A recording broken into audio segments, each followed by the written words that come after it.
بهتون بگم که شاید بیشتر کارهایی که در طول روز انجام میدید راستش رو بخواید اتلاف وقته. میدونم شاید یکم تند به نظر بیاد، نه؟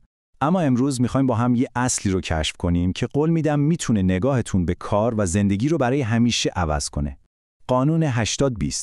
این فقط یه توضیح ساده نیست، یه جور تغییر نگرشه.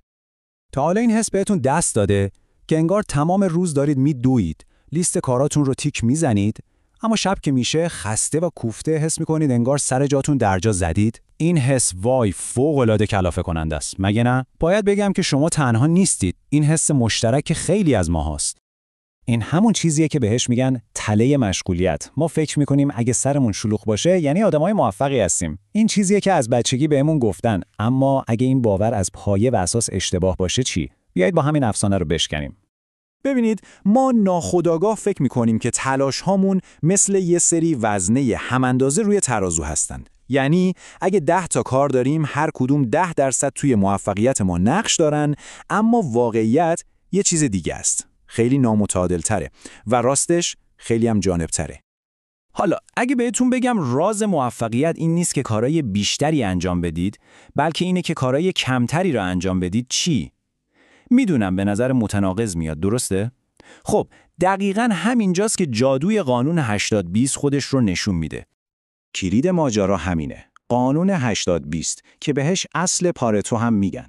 این یه جورایی مثل یه قانون نانوشته طبیعته که میگه منابع و نتایج هیچ وقت مساوی تقسیم نمیشن. همیشه یه تعداد خیلی کمی از عوامل هستن که بیشترین تأثیر رو میذارن. ببینید، نکته مهم این نیست که این اعداد دقیقاً 80 و 20 باشن. نه، مهم خود ایده است. یه سری علتهای کوچیک یه تأثیر غولاسا دارن. همین که اینو بفهمید دیگه سعی نمی کنید همه چیز رو انجام بدید. به جاش روی چیزهایی تمرکز می کنید که واقعاً مهمن. حالا به این نمودار نگاه کنید. فوق‌العاده نیست؟ اون ستون کوچولو سمت چپ یعنی فقط 20% از تلاش‌های ما، اون ستون غول‌پیکر سمت راست یعنی 80% از نتایج رو به وجود میاره. این تصویر خودش همه چیزو میگه. موفقیت یه بازی با اعداد نیست، یه بازی با تمرکزه. میدونید جالبترین بخشش چیه؟ این اصل انقلابی توی شرکت بزرگ و مدرن کشف نشده. نه، توی یه باغ ایتالیایی تو قرن 19 هم پیدا شده. داستانش به اندازه خود اصل شگفت انگیزه. همه چیز از یه آقایی به اسم ویلفردو پارتو نخود فرنگی‌ها شروع شد. جدی میگم. اون متوجه شد که فقط 20% از غلافای نخود فرنگی توی باغش 80% کل محصول رو میدن. بعدن این ایده رو برد توی اقتصاد.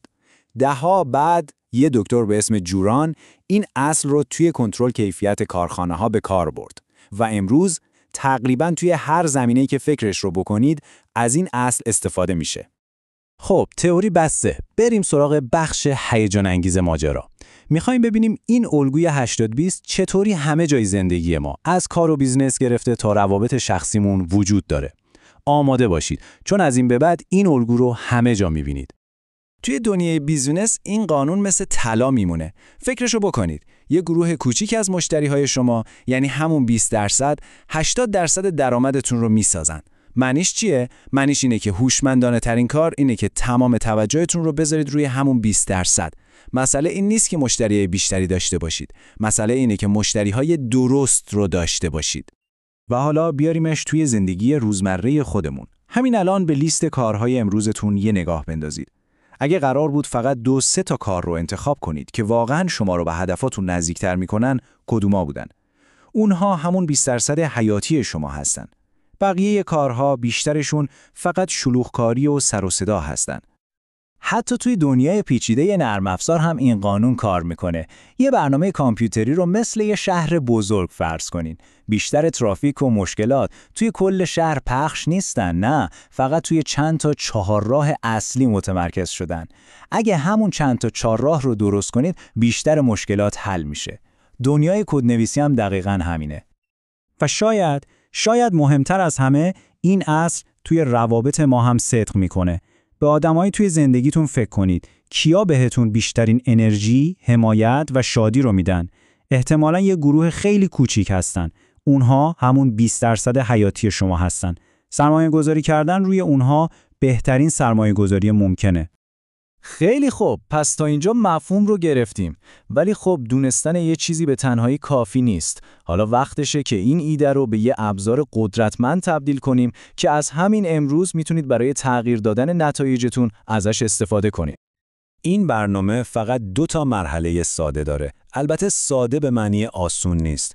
اول باید مثل یک کاراگاه زندگیتون رو بگردید و اون 20% که اصل کاریه رو پیدا کنید. وقتی پیداش کردید باید بیرحمانه باشید. تمام انرژیتون رو بذارید روی همون و یاد بگیرید به بقیه چیزها نبگید. این کار کل بازی رو براتون عوض میکنه. و در آخر میخوام شما رو با این سوال تنها بذارم. این فقط یه سوال نیست، یه چالشه. اون 20% حیاتی توی زندگی شما چیه که اگه تمام تمرکزتون رو روش بذارید میتونه همه چیز رو زیر و رو کنه.